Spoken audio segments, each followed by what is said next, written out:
I, 28 am currently sitting in a hotel suite in Paris watching my new wife sleep while back home my sister, 26F, is probably scrubbing a floor or explaining to a magistrate why she thought she could play God with my wedding.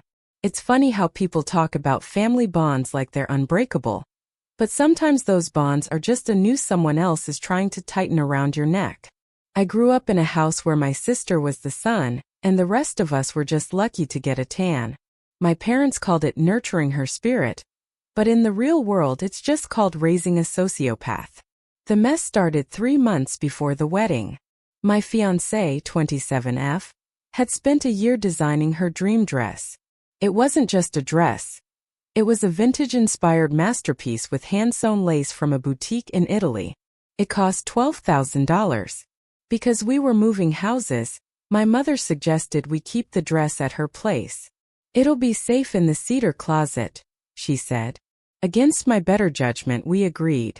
2 weeks before the big day, my sister, who was a bridesmaid only because my mother threatened to boycott the wedding if she wasn't, called me.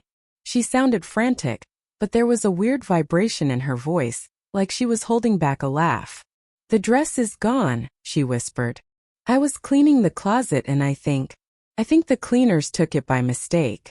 Or maybe someone broke in. I'm so sorry." I didn't panic. I went straight to my mother's house. I looked at the cedar closet. There was no sign of a break-in. No forced locks. I asked my mother for the security footage from the hallway. She looked at the floor and said the batteries were dead that day. That was the moment I knew. My sister hadn't lost it. She had stolen it. I confronted her in the kitchen. She was sipping tea, looking entirely too relaxed for someone who had just lost a $12,000 heirloom. "Where is it?" I asked. "I told you I don't know," she said, her eyes wide and fake. "Why are you attacking me? I'm the victim here too. I feel so guilty." "You don't feel guilty. You feel entitled," I said. "If that dress doesn't show up in 24 hours, I'm calling the police." My mother chimed in immediately. "You will do no such thing. It's a tragedy, yes, but you don't arrest your sister over a piece of fabric. Your fiancé can just buy something off the rack. You have the money." I realized then that they were a team. My sister wanted the dress for her own engagement shoot, a shoot she had scheduled for the day after my wedding with her on-again, off-again boyfriend. She figured if the dress was lost, she could wear it, get her photos, and then find it later with an apology. But I've been the fixer in this family for too long. I didn't call the police yet. I called a contact I have in the fashion industry. I told my fiancé everything. We didn't cry. We got to work. I told my mother and sister that we were devastated, but had found a cheap replacement online. I let them think they had one. I watched my sister smirk through the rehearsal dinner. She even had the audacity to ask my fiancé if she was okay with her simple look. "I'll manage," my fiancé said, smiling like a shark. The wedding morning arrived. My sister was late to get ready. She claimed she had a stomach bug and was staying in her room at the venue's estate. In reality, she was in there with a private stylist she'd hired, stitching herself into my fiancé's stolen dress. She planned to make a grand entrance at the ceremony, effectively stealing the spotlight and making it her own reveal. But I had a surprise. I hadn't bought a cheap replacement. I had spent $50,000 of my own savings to have a world-renowned designer fly in a custom, one-of-a-kind gown that made the stolen dress look like a table runner. The ceremony started. My sister waited until the music for the bridal party ended. She timed it perfectly to walk out just as the guests were settled, wearing the stolen lace, a tiara, and a smug grin. She walked down the aisle as a bridesmaid, but she was moving like a queen. The guests were whispering, confused, thinking she was the bride. My mother was beaming in the front row. Then the music changed. A heavy royal orchestral swell hit the speakers. The doors opened. My fiancée stepped out. She looked like a goddess from another dimension.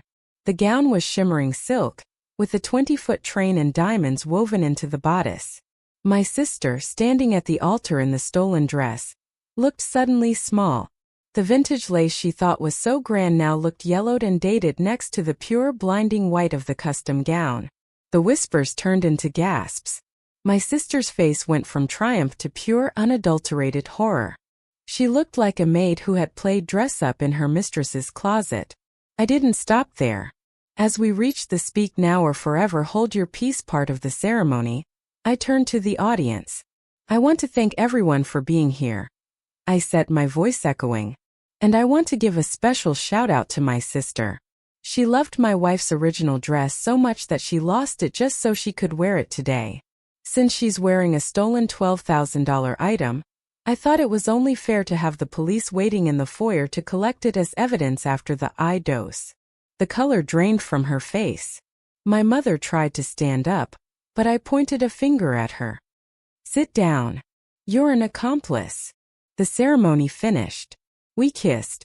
As we walked back down the aisle, the two officers I had hired, actual on-duty cops I'd filed a formal theft report with 2 days prior, stepped forward. Is there a problem? My sister shrieked as they approached her in front of all 300 guests. Ma'am, we have a report for grand larceny, the officer said.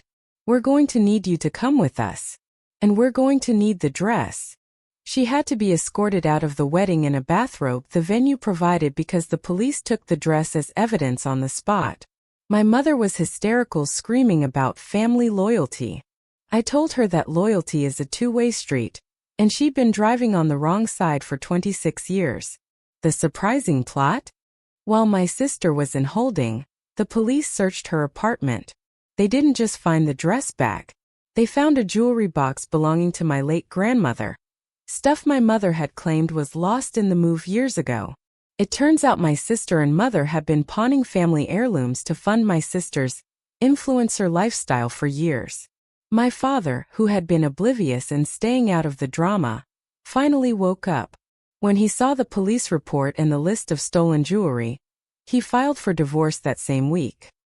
He realized the son he'd been worshipping was actually a fire burning his house down.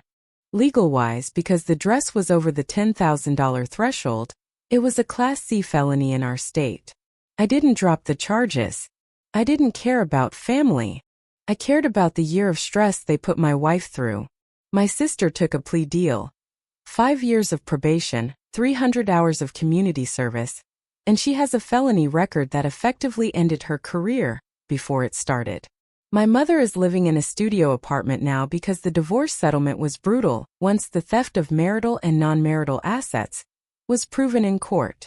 I lost a mother and a sister that day, but I gained a wife who knows I'll go to the ends of the earth for her. Sometimes you have to burn the bridge to light the way. The fallout from the wedding wasn't just a quiet family rift, it was a full-scale demolition. While my wife and I were trying to enjoy our honeymoon, my phone was a constant battlefield. My mother, now living in that cramped studio, was sending me voice notes that shifted from hysterical sobbing to venomous rage within seconds. You've ruined your sister's life, she screamed in one. She can't get a job at a boutique. She can't even volunteer at the hospital with a felony. Are you happy? Does your expensive wife make you feel big now that you've destroyed your own blood? I didn't reply. I just forwarded every single message to my father's divorce attorney. See, my mother didn't realize that her voice notes were essentially admissions of her complicity in the jewelry theft. She kept mentioning how they only took the heirlooms because I was hoarding all the success. The dirty trick phase started when I got back. My sister, out on probation and desperate for cash, decided to sue me. Not for the dress. She knew she'd lose that, but for intentional infliction of emotional distress. She claimed that my public humiliation of her at the wedding caused her a nervous breakdown. She even found a bottom-tier lawyer willing to argue that I had trapped her by allowing her to wear the dress just to spring a trap. I met her and her lawyer in a deposition room 3 weeks later. She showed up looking haggard. No makeup, messy hair, wearing a cheap sweater. The entitlement was still there, though simmering just under the surface. I want $200,000, she said, leaning across the table before the lawyers even started. You pay that and I'll stop the lawsuit. I'll even stop Mom from calling you. Consider it a severance package for the family. I looked at her, then at her lawyer. Do you know what a frivolous lawsuit is? I asked the attorney. My client has suffered significant reputational damage, the lawyer started, but I cut him off. Your client is a convicted felon who stole a $12,000 dress, I said. And I have the receipts. I pulled out a second folder. This wasn't about the dress. I had spent my honeymoon working with a private investigator. We had tracked the pawn shop where my mother and sister had sold my grandmother's diamond brooch, the centerpiece of the family collection. This brooch was valued at $80,000, I said. You sold it for $6,000 to a guy named Vinny in a back alley shop. That's not just theft. It's a violation of the terms of the estate. And since my father is the executor, and I'm his legal consultant, we've decided to file a countersuit for the full market value of every item you've hawked in the last 5 years. My sister's haggard act vanished. Her face turned that familiar shade of spoiled brat purple. You can't do that. That's Mom's money too. Actually, the trust stated the jewelry was for the first daughter-in-law to enter the family, I said, smiling at the irony. That's my wife. You didn't just steal from the family. You stole from her. Specifically. The lawyer looked at the pawn tickets I'd recovered. He looked at my sister. He literally stood up, packed his briefcase and walked out. I'm withdrawing from this case, he muttered. Good luck. But the real surprising plot was my mother. She had one final card to play. She showed up at my house while my wife was at work, carrying a box of old photos. She was acting sweet like the mother I remembered from when I was a kid. I just want to make things right, she said, her voice trembling. I have something your father doesn't know about. Something that proves the jewelry was mine to sell. She pulled out a handwritten letter, supposedly from my grandmother, giving her permission to sell the items in an emergency. It looked authentic. The ink was faded, the paper was old. If you drop the countersuit and give your sister $50,000 to get on her feet, I'll give you this letter and we can all be a family again, she pleaded. I took the letter. I looked at it for a long time. Then I laughed. Mom, I said. Grandmother was blind for the last 10 years of her life. She couldn't write a grocery list, let alone a 3-page legal authorization. And more importantly, she was left-handed. This letter was written by a right-handed person. I know because the slant is all wrong. I looked at my mother, the woman who had spent 28 years making me feel like a background character in my own life. You forged a dead woman's signature to protect a thief, I said. I'm not dropping the suit. I'm adding forgery and fraud to the police report. She didn't cry this time. She just looked at me with pure, unadulterated coldness. I should have known you'd be the one to kill this family. You were always so observant. It's a disgusting trait in a son. She walked out, and for the first time in my life I didn't feel the need to chase her. The golden child was tarnished, the matriarch was a fraud, and I was finally standing in the light. The severance of my family didn't just stop at the front door. It moved into the legal system like a slow-moving storm. My mother's desperate attempt to forge our grandmother's handwriting was the final straw for my father. When he saw the permission letter, he didn't just get angry. He got cold. He realized the woman he had been married to for 30 years wasn't just an enabler. She was a criminal strategist. The confrontation that followed was less of a family meeting and more of a deposition. My father called them both to the family home, the one my mother was being forced to move out of, to finalize the inventory. I was there as a witness and my wife stood by my side, her presence a silent reminder of exactly who had been wronged. My sister arrived first, looking entitled as ever. She was wearing a designer jacket that I knew for a fact was bought with the proceeds of a stolen necklace. She sat at the dining table, tapping her manicured nails. Can we hurry this up? She snapped. I have a meeting with a new agent. They think my legal drama can be rebranded as a rebel aesthetic. There is no meeting, my father said, walking into the room with a stack of bank statements. And there is no more allowance. I've gone back 10 years. Every cent I gave you for tuition that you spent on vacations? Every emergency car repair that never happened? I've itemized it all. My mother walked in then, her face a mask of indignation. You're really doing this, Harold? After 30 years, you're auditing your own daughter. I'm auditing a thief, my father replied. And I'm looking at an accomplice. He laid out the surprising plot twist that neither of them saw coming.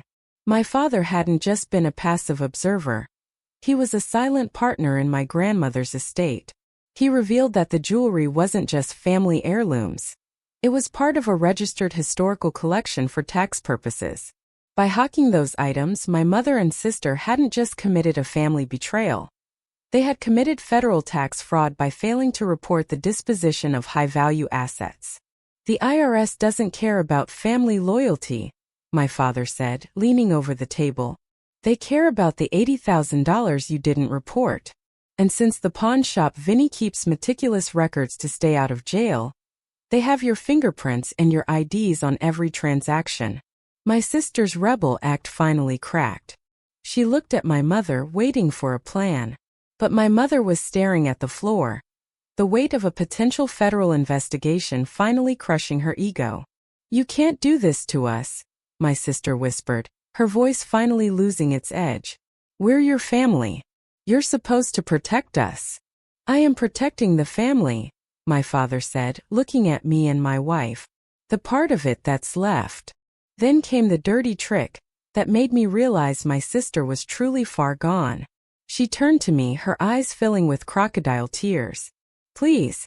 I only took the dress because I wanted to feel like you. You always have everything, the money, the beautiful wife, the perfect life.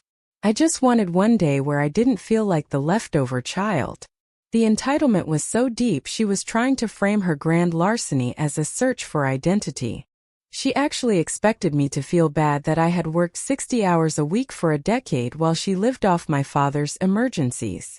You weren't the leftover child, I said, my voice steady. You were the center of the universe. And when you realized the universe didn't revolve around you on my wedding day, you tried to steal the sun. You're not a victim, sissy. You're a parasite that finally ran out of hosts. The climax of the afternoon happened when my father handed them a choice. Sign over their remaining interest in the estate and leave the state, or face the IRS and the grand larceny charges for the jewelry. My sister, ever the opportunist, grabbed the pen. She didn't even look at my mother. She signed the papers, took the relocation check my father offered as a final act of mercy, and walked out without a word. She chose the money over her partner in crime in heartbeat. My mother sat there, looking at the empty seat where her golden child had just been. She realized that the daughter she had sacrificed everything for, including her marriage and her integrity, had abandoned her the second a better offer was on the table. She'll be back, my mother whispered, clutching her purse. She loves me. No, Mom, I said. She loves your bank account. And it's empty. We left her there in the house that was no longer hers. My father moved into a smaller place near us, and for the first time in years the family drama was replaced by a quiet, steady peace. Subscribe to find out how I handled the private message I got from my sister's new agent, who turned out to be a debt collector I'd hired to track her down in Vegas. Wait, you want more? Click that. The Vegas relocation was my sister's last-ditch effort to outrun the shadow of her felony record. She thought that by crossing state lines, she could hit the reset button, find a new sponsor, and go back to the lifestyle she felt she was owed. But she forgot that in the digital age, your past doesn't just follow you. It beats you there. While she was posting new chapter photos of herself at luxury pools, likely using a day pass or a guy she met at the bar, I was coordinating with the private investigator. We discovered that she hadn't just relocated. She had taken the relocation check my father gave her and used it as a down payment for a high-interest lease on a penthouse she couldn't afford. She was still playing the influencer game, trying to manifest wealth while the walls were closing in. The dirty trick this time was subtle. My sister reached out to my wife through a fake Instagram account. She didn't lead with anger. She led with growth. I've realized how much I hurt you, the message read. I'm working on myself here. I have a chance at a real career in hospitality management, but they're doing a background check. If you could just sign a letter saying the incident was a family misunderstanding and the theft was a mistake, I can finally be the sister you deserve. My wife showed me the message while we were having dinner. She's persistent, she noted. But it's a trap, isn't it? It's not just a trap, I said. It's witness tampering. I didn't let my wife respond. Instead, I had our lawyer send the message directly to her probation officer. The terms of her probation were very clear. No contact with the victims, and no attempts to circumvent her record. By trying to manipulate my wife into signing a false statement, she had violated her parole before the ink on her conviction was even dry. But the real interconnected plot came from my mother. She had been living in that studio apartment, growing more bitter by the day. She decided that if she was going down, she was taking my father's new life with her. She found out he was seeing someone, a woman who was actually stable and kind, and she started a harassment campaign that would make a stalker blush. She sent anonymous tips to the woman's workplace. She showed up at my father's new house at midnight, screaming about marital assets. She even tried to file a restraining order against me, claiming I was financially starving an elderly woman. The confrontation happened at a local courthouse during the hearing for her frivolous restraining order. My mother stood there, looking like a shell of herself, while my father and I sat across the aisle. "He has millions," she told the judge, pointing a trembling finger at me. "And he lets his mother live in a hovel. He forced me to sign away my home. He's a monster." My lawyer stood up, calm and professional. "Your Honor, we have the forensic audit from the divorce. The home she's referring to was purchased with funds stolen from her son's trust and her late mother-in-law's estate. We also have the record of the relocation check given to her daughter, which she helped facilitate. This isn't financial abuse. It's the recovery of stolen property." The judge looked at the evidence, the pawn tickets, the forged letter, the harassment logs. He didn't just deny her restraining order. He issued a stern warning. "If you appear in this court again with these baseless claims, I will hold you in contempt. You are a grown woman responsible for your own actions." As we walked out of the courthouse, my mother grabbed my arm. Her eyes were wild. "Why can't you just let it go? Why do you have to be so right all the time?" "It's not about being right, Mom," I said, gently removing her hand. "It's about the fact that for 28 years, I was the one who was wrong. I was wrong for thinking you'd eventually love me more than the image you wanted to project. I'm just done being the sacrifice." She stood on the courthouse steps watching us drive away. She was finally truly alone. A week later, I got the call from the PI in Vegas. My sister had been picked up by the local authorities for a parole violation and, get this, for trying to skip out on a 5-figure bill at a high-end hotel. The influencer had tried to collab her way out of a bill she couldn't pay, and the hotel wasn't interested in her aesthetic. She was being extradited back to our state to face the music. No more pool photos. No more rebel rebranding. Just a jail cell and the reality that she had finally run out of bridges to burn. I looked at my wife, who was finally wearing my grandmother's diamond brooch, the one we had recovered from Vinny, and I realized the family heirloom had finally found its rightful owner. The sun had set on my sister, and for the first time I wasn't cold. Subscribe to find out what happened when my sister tried to call me from jail to ask for one last favor, and the one-word answer I gave that finally ended the conversation. The final act of this nightmare didn't happen in a courtroom. It happened through a static-filled collect call from the county jail. My sister, 26F, was back in our zip code, wearing a jumpsuit that definitely wasn't vintage lace, and she had used her one phone call to reach me. Not our mother, who was currently drowning in her own legal fees, but me, the bank. "I know you're angry," she started, her voice sounding thinner than I'd ever heard it. "But the conditions in here are subhuman. I'm having a medical episode, and the guards aren't listening. If you just post the $10,000 for the new bail, I'll sign whatever you want. I'll disappear. I'll leave the country. Please, I'm your sister." I sat in my home office, looking at a framed photo of my wife on our wedding day. She was glowing in that $50,000 custom gown, a smile on her face that my sister had tried so hard to erase. "No," I said. It was the easiest word I've ever spoken. "No? Just like that? You're going to let me rot?" Her voice shifted instantly from a plea to a snarl. The entitlement was a reflex she couldn't suppress even behind bars. "After everything I've been through? I'm your only sister. Mom is right about you. You're cold. You're a machine." "I'm not a machine," I replied. "I'm just the guy who stopped paying for your mistakes. Enjoy the rebel aesthetic, sissy. I hear it's very popular in the general population." I hung up and blocked the jail's outgoing number. The final resolution came a month later. My sister was sentenced to 3 years in state prison for the parole violation and the new fraud charges from her Vegas adventure. My mother, unable to afford her studio apartment after my father's alimony was officially terminated due to her criminal moral turpitude, had to move in with a distant, judgmental aunt in another state. She spends her days posting cryptic Facebook quotes about betrayal that no one likes. My father and I finally have a relationship that isn't mediated by a crisis. We went fishing last weekend.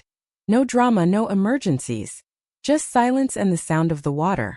He looks 10 years younger. He told me he finally understands that you can't save someone who views your life jacket as something to sell for a quick buck. Reflecting on it all, I realized that for a long time, I thought family meant an obligation to absorb someone else's toxicity. I thought that by being the good son and the stable brother, I could balance out their chaos. But the truth is, some people don't want to be balanced. They want to be served. My sister didn't lose my wedding dress. She tried to steal my wife's joy because she didn't have any of her own. I'm standing in my kitchen now, pouring a glass of wine for my wife.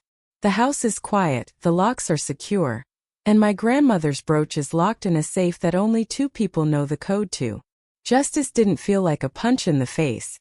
It felt like a long, deep breath after being underwater for 28 years. Humans are strange. We'll tolerate 1,000 cuts from people we love, but we'll burn the whole world down for the person who chooses to love us back. I burned the bridge, and honestly, the view is much better from this side. Subscribe if you want to know why a one-word answer is more powerful than a 1,000-page lawsuit, and how to make sure your family's golden child finally realizes they're just gold-plated.